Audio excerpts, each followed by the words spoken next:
favorite scary movie.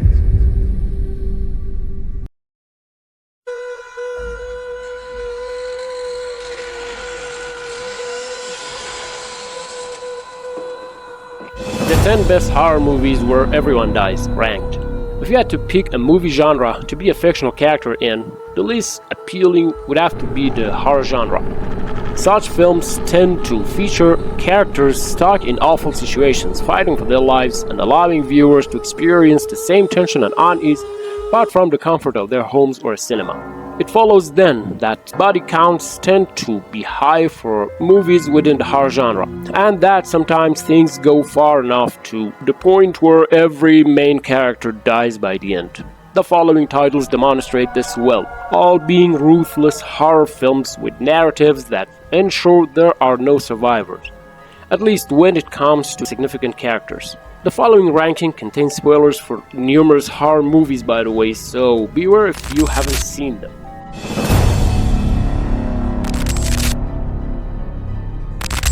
Number 10, Final Destination 5, 2011. Directed by Stephen Quayle. The Final Destination movies are all about death, quite literally. Death is the unseen but primary antagonist throughout the series, with each movie involving a group of young people narrowly avoiding their demise, thanks to one in the group having a premonition. But death sees this as cheating death, and so then, for the rest of the movie, the survivors are picked off one by one in generally grisly ways. It's the kind of series where there are occasional survivors in the earlier movies, some of whom are shown dying in the next movie in the series, or are implied to have perished. Number 9, Alien 3, 1992. Director David Fincher. Alien 3 is brutal towards its characters, even by the standards of the Alien series. The first film has Ellen Ripley make it out alive as the sole human survivor, while the second film, Aliens, has her make it out alive alongside Newt, Hex, and sort of Bishop, if androids count. But then, as far as the humans go, Newt and Hex die off screen between Aliens and Alien 3, which means the film's already off to a grim start. The controversial sequel gets bleaker as it goes along, with characters being bumped off throughout all before Alien 3 ends with Ripley sacrificing herself. Number 8, The Blair Witch Project 1999, directed by Daniel Myrick and Eduardo Sanchez. Undoubtedly one of the most iconic horror movies of the 1990s, The Blair Witch Project begins with just a handful of main characters being followed, and information claiming that they've gone missing. The way they're followed is by viewing the footage they captured right before disappearing, due to them being college students who decided to make a documentary about an urban legend. So long as you don't count some of the minor characters interviewed during the film's early stages, everyone of note dies, or is at least implied to have died by the film's end. Number 7, The Descent 2005, directed by Neil Marshall. There was a wide variety of great movies released in 2005, and The Descent was one of the best of the bunch. It starts as something of a meditation on grief and a simultaneous adventure movie about an ambitious caving expedition. But once the characters are deep enough, things take a turn toward horror. It's enough to be scary for anyone, but those who fear the dark and confined spaces will be particularly mortified. Of the 6 characters who go down into the caves, none survive. Well, one might, depending on which version of the movie you watch, as there was an original ending and the US ending.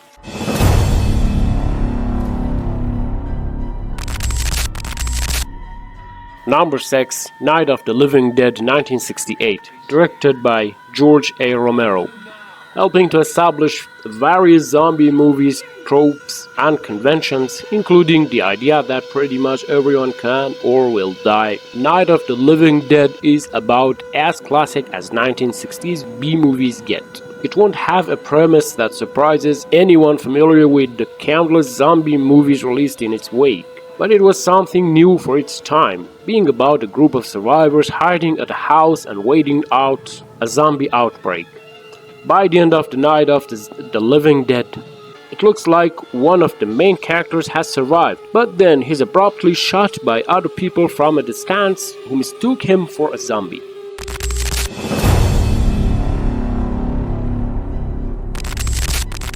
Number 5. The Return of the Living Dead 1985, directed by Dan O'Bannon.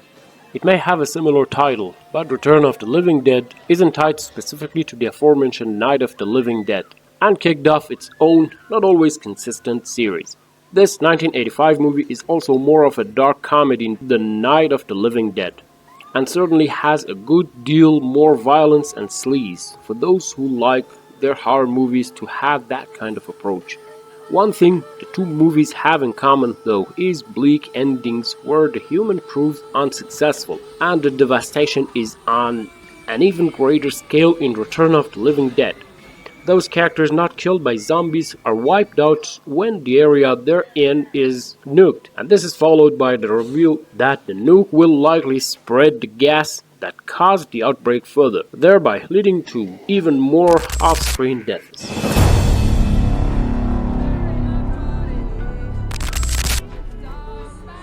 Number 4. The Saw series 2004-2023. Creators James Van Leeuwenhoek.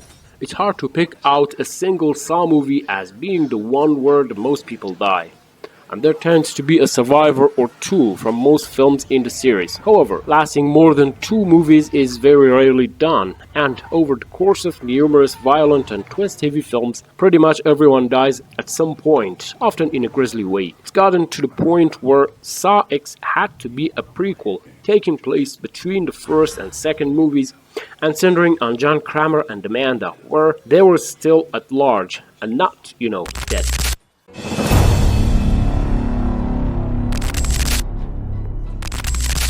Number 3. The Lighthouse 2019. Director Robert Eggers.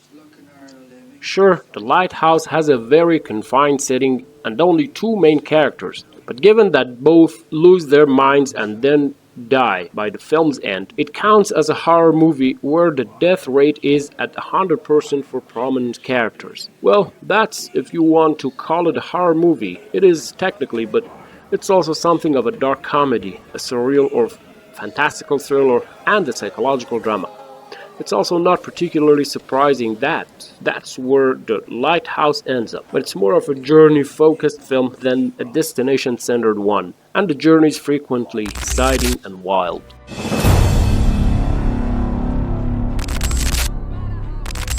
Number 2. The Thing 1982, directed by John Carpenter. There's constant tension and dread to be found throughout the duration of The Thing, alongside special effects that are simultaneously remarkable and disgusting. It's about an alien life form slowly assimilating every living thing it can, and has set its sight on a group of men working at a research station in Antarctica. To cut a long story short, none of them stand a chance against the alien they're up against. Technically, The Thing ends with 2 survivors sitting in the cold, having destroyed their base, eyeing each other suspiciously because neither knows whether the other has been taken over, given where they are, and the fact they're shut off from anyone else. It's easy to infer that they'll soon die as well, just like the other character in the movie, either due to the cold or because the alien will inevitably snatch them up too, in one way or another.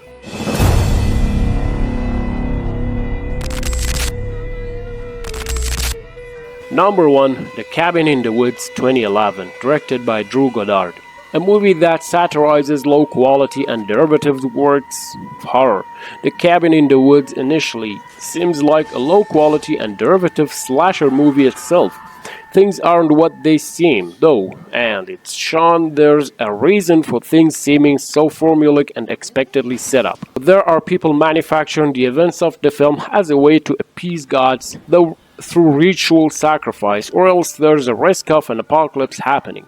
Some of the main characters make it out of their situation and slowly uncover this conspiracy for themselves, ultimately resisting it, which then makes the apocalypse actually happen. Endings don't get a great deal bleaker than the one found in The Cabin in the Woods, because not only do all the main characters die, everyone on Earth does. Thanks so much for staying with us. As usual, please do not forget to subscribe our channel and support us by sharing our videos. Thanks a lot.